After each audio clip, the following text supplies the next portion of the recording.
السلام عليكم ورحمة الله وبركاته. بعيدا عن السياسة، هذا الفيديو إن شاء الله الرحمن الرحيم سأذكر فيه ما شاهدته على قناة أجنبية، يعني عالم هندي من علماء الفضاء. كانت هناك قناة فرنسية تقوم بلقاءات مع ناس مشهورين وتجري معهم لقاء، يعني ليس لقاء يعني كما هو المعتاد، ولكن يوم كامل تقضي مع تلك الشخصية وتعرض كل ما يقوم به ذلك الشخص، تلك الشخصية في يومه.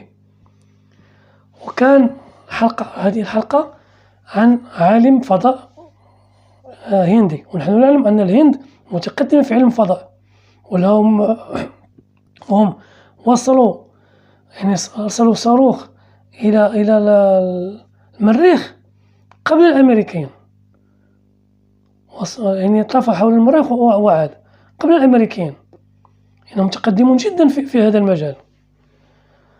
المهم، هذا العالم كان يتحدث عن الكواكب والنجوم وعظمة الكون والمليارات من الكيلومترات والسنين الضوئية التي يقطعها الضوء والنجوم، يعني عالم كبير جدا.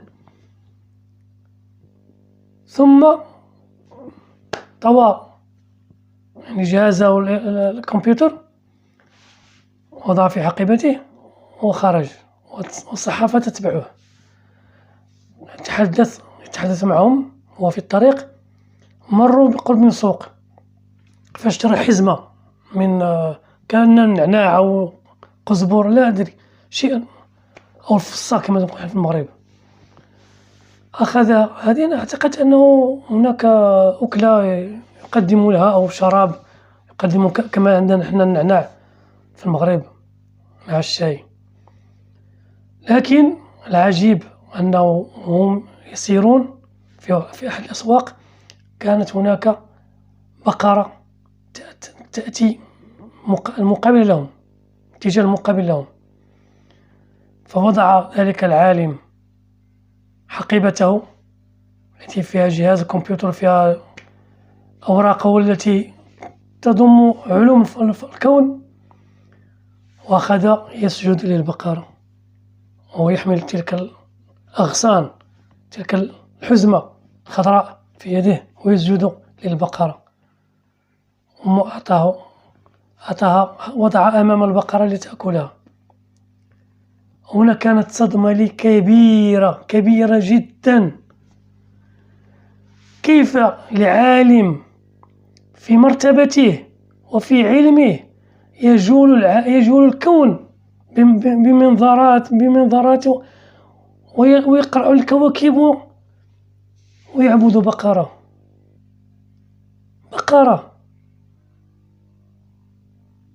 لا حول له ولا قوة.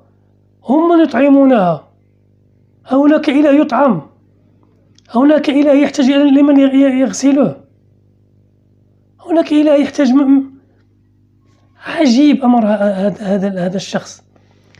انتقلت من الكون إلى لا شيء، بقرة لا عقل لها ولا. الحمد لله على نعمة الإسلام. والله لو حمدنا وشكرنا الله على نعمة الإسلام فقط ما كفيناه حقه، ما عبدناه حق عبادته. نشكر فقط الإسلام، لا نشكر على نعمة البصر ولا نعمة الصحة، ولا فقط نشكر على نعمة الإسلام. هذا فقط. لو حياتنا كلها نشكر على نعمة الإسلام لما وفيناه حقه سبحانه.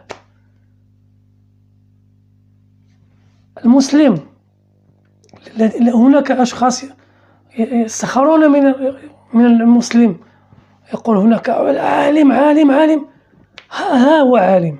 هناك العديد من العلماء في أوروبا يتحدثون عن الكون وعن علوم الجسم الإنسان، وينسبون إلى المجهول، كل ذلك ينسبون المجهول، ونحن المسلمون ننسب إلى الله. يعني الأمي في المسلم أمي أزكى وأفضل وأعلم من ذلك الذي جعل الكون ودرس الجسم الإنسان ودرس علوم، ولكنه ينسب للمجهول ولا ينسب إلى خالقها ولا يعبد الله. هنا ميزان يسقط، لأن أن تعبد الله وأن تعلم أن كل شيء بيد الله قمة العلوم، قمة العلوم. ولكن أن تكون دولة عالم فضاء كون ثم يسجد لبقرة، هذا لا يملك عقل، لا يملك عقل، ليس لديه عقل بتة.